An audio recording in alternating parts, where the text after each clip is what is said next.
Welcome, my friends. Today, we'll talk about some of the most frequently asked questions regarding Mbappe and Vinicius Jr., the circulating news about them, their roles, and my expectations for both players. First, it's important to understand that Vini's role has changed. His teammates used to focus on passing him the ball, relying on him to create the solutions. But in the 2024-2025 season, the responsibility of finding solutions has shifted to Mbappe. Vini's main task right now is to supply Mbappe with passes. 70% of his passes go to Mbappe's direction. This is a critical point that everyone needs to understand. Why? Because I notice people demanding Vinicius to dribble more and to stop passing the ball. But this is a tactical assignment given to him by the club, and he can't deviate from it unless he's given new instructions. At the moment, if Vinicius receives the ball 10 times in one game, he will pass to Mbappe 7 times and attempt to take on defenders himself 3 times only. That's the average of what we have been seeing so far. Secondly, there's a widely spread claim that there is no chemistry between Mbappe and Vinicius. That's simply not true. The real issue last season was the poor tactical organization of the entire team, which is why Real Madrid didn't win the major titles. Despite that, we noticed some chemistry between Mbappe and Vinicius. How? Vinicius assisting crucial goals for Mbappe in key matches like El Clasico. In fact, Vinicius was the player who assisted Mbappe the most over the course of the season. You don't need more chemistry than that. I'll give you more examples. During the first 3 months of the season, when Mbappe was missing easy chances due to the pressure and his lack of adaptation with La Liga, Vinicius continued creating chances for him, and he would cause penalties and go run into Mbappe and ask him to play them. He never showed any frustration like some other players do. Not only that, Vinicius actually called Mbappe before his move to Madrid and played a major role in convincing him to join. Also, when Mbappe finally arrived to Madrid, Vinicius spoke to the press and said publicly that he would help Mbappe win the top scorer award. And with the help of his teammates, he succeeded in making that happen. So no, there are no problems between Vinicius and Mbappe in any way. Real Madrid's problem last season wasn't the attack. It wasn't Mbappe or Vinicius. Mbappe achieved 49 goal contributions, while Vinicius achieved 41. These are crazy numbers that reflect their attacking power. The real issue was in midfield, defense, and overall tactical organization of the team. Problems that require a tactical coach to resolve them. That's why the club signed Xabi Alonso. Now that they have Alonso, I expect to see gradual improvement month by month. Another common concern is about Mbappe's defensive role. In my opinion, he's going to surprise everyone this season. He has a leader's mentality and loves a challenge. He certainly noticed that everyone expects him to press and defend more, and I believe that he'll gradually start doing that.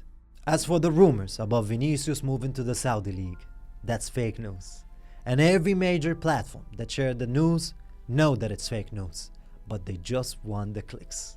We've said from the beginning that there are no issues between Vinicius and the Real Madrid's management, and Vinicius simply isn't interested in Saudi football at the moment. The delay in his contract's renewal is normal. Why? Because he's the player with the most goal contributions in the Champions League over the past 4 years. That's huge. He also won 2 Champions League titles. A resume like this gives him the ability to easily move to top Premier League clubs where the media and fan atmosphere are more relaxed. But he wants to stay at Real Madrid and face the intense media and fan pressure in Spain. With one small condition. He wants an improved contract, and that's a fair request, and the club knows that. He's not asking to be the highest player in the world, or even in Real Madrid, but he wants a well-deserved salary increase and guarantees about his role in the team. Negotiations like these take time. even though he has a good relationship with Perez. Why? Because Real Madrid is a massive company, not just a football club. The people who run this huge company are trying to improve the team's economy through scientific steps, so they're cautious about salary increase. Still, despite all of that, the negotiations are calm and there's no conflict between Vinicius and the club. Again, commercial media loves spreading fake news for clicks. Also, I hear some people comparing Vini's situation to previous situations. Wrong. His case is nothing like what happened with Cristiano Ronaldo or Sergio Ramos, and we will discuss those stories in details in a future episode. Regarding my expectations for Mbappe and Vinicius this upcoming season, I believe they will deliver an amazing season and similar goal contributions to last season, around 90 to 100 goal contributions combined, which is a big number. Mbappe will score more than he assists, while Vinicius will likely deliver around 20 assists and 20 goals. That's my expectations. Xabi Alonso plans to start the season with a two-striker formation, meaning a 3-5-2 system with Mbappe and Vinicius up front. Then he might switch it up if it didn't work. As for predicting titles, it's too early. Why? Because I need to see how much authority would Alonso get. Are they going to force certain players in a certain way? Or are they going to allow Alonso to use the players however he wants? He's going to improve the team regardless. I'm sure about that. But trophies like La Liga or the Champions League require full freedom. My advice to everyone, even Madrid's rivals, should enjoy watching Mbappe and Vinicius. We rarely see superstars like this in one team. Mbappe is the best goal scorer right now, and Vinicius is the best dribbler and chance creator. Enjoy them, because football is about entertainment before anything else. We should give the coach a few months before we make any judgments. I'm optimistic that Real Madrid will surprise everyone in the second half of the 2025-2026 season. And if that doesn't happen, then we will reassess at that point.